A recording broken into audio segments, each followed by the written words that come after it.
We have a tradition in my family, my wife and I. I have two daughters, baby Lux and baby Tiger. One's 2 and one is like 2 months old. And we have a tradition that every year at the end of the year, come around the beginning of December, we sit down and we take out our iPhones and we write down our New Year's resolutions. We take the whole month to plan the whole year. And I was looking back at last year's resolutions, and I was not that impressed with the goals that I set for myself. It was mostly places that I wanted to visit, people I wanted to connect with and meet, but more than anything, it was new restaurants and food that I wanted to try. And that was my resolution for the year. At the end of the day, it was just a bunch of goals that I wanted to achieve. And what I realized is that the time that I spent writing down these New Year's resolutions, I have built this tradition to set a time apart at the end of the year to come up with a plan that would allow me to build my future, but it was solely based upon the fact that I was going to place my faith for the rest of the year upon myself, my abilities, my capacity, my wisdom, my knowledge.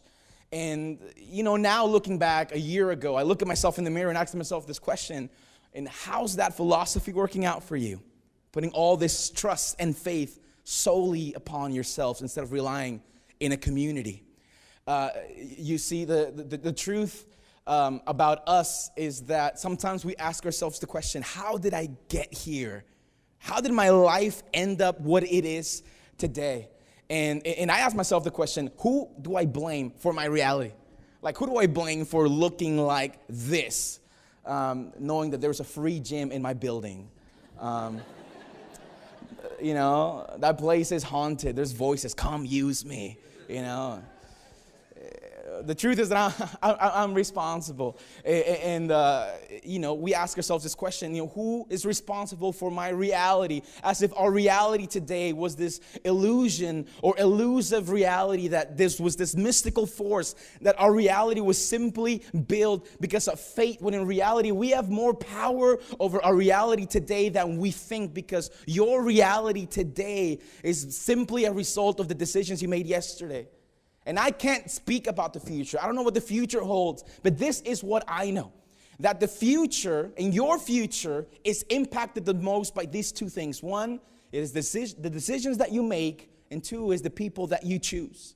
Now, the decisions that you make, that's easy. We love that because yet again, we get to put our trust and our faith in us and what we can do, what we can achieve. It's the second part about choosing people where it gets tricky because, Abe, I've trusted people before, and I've been hurt, I've been disappointed, I've been let down. I'm kind of done with the people thing. I love the world, and my life would be so much easier if people weren't a part of it.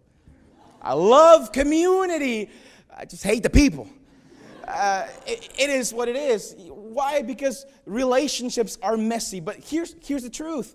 We will never live our life to the fullest if we live it alone. And in fact, I present to you this, that if you're able to fulfill your dream and your vision alone, vision is too small, dream is too small. I live in East Village. I'm here, I'm a local. I live like 2 blocks from here.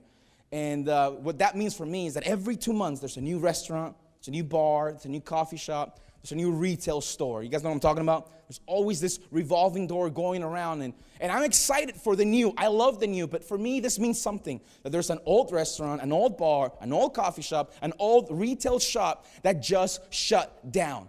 They closed down and it's over. Now, there's so many reasons why a business, a new vision would shut down. I mean, it could be a vision issue. It could be location. It could be finances.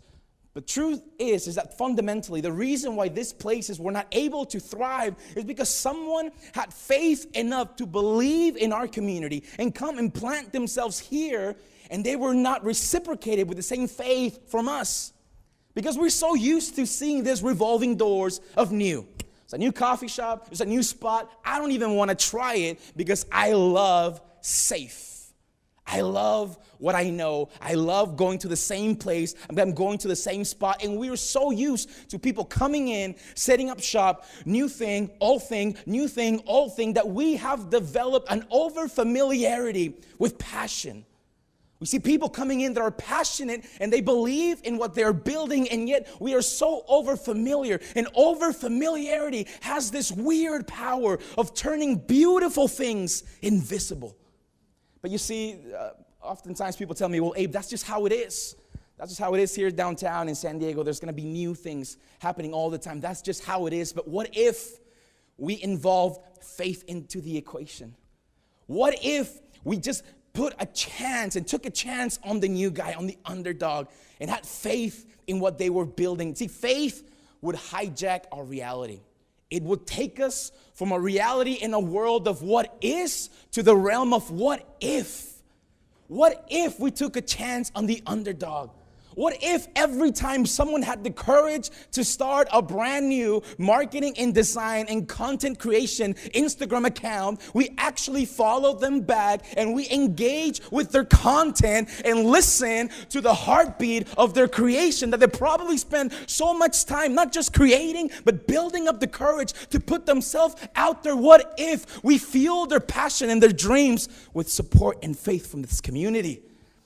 You see, this is what I want to propose to us in Creative Mornings, that in 2019 we will develop a new tradition called faith. Not faith in a higher power. I'm not talking about faith in yourself, because if you did not believe in yourself, you wouldn't be here investing in yourself. I'm talking about faith in community, faith in others, taking a risk, believing and supporting the new guy, believing and supporting somebody else's dream. And you see, because when we see our community through the lens of faith, we are able to see people not just by who they are, but who they can become in the future.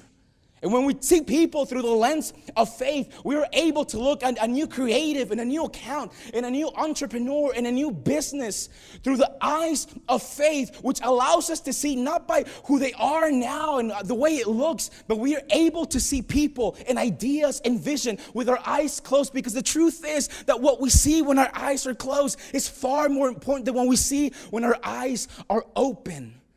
And when we see people in community through the eyes of faith, we are able to see the best in them. Because when you see us through faith, we will see that in this room there is an endless well and source of inspiration, collaboration, and creativity.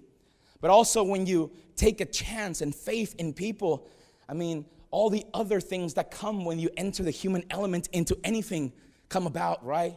The gossip, the egos, the drama.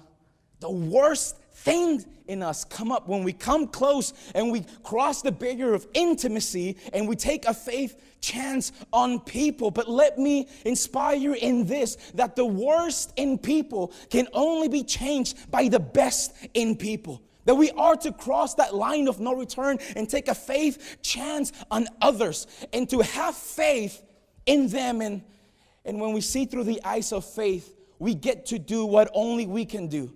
To see each other through the eyes of faith and possibility, and to understand this reality, that to build our dream community will not be achieved by us simply dreaming and dreaming alone, but by taking action, taking faith in others, and understanding this truth, that life is truly lived better when we do it together. Thank you very much.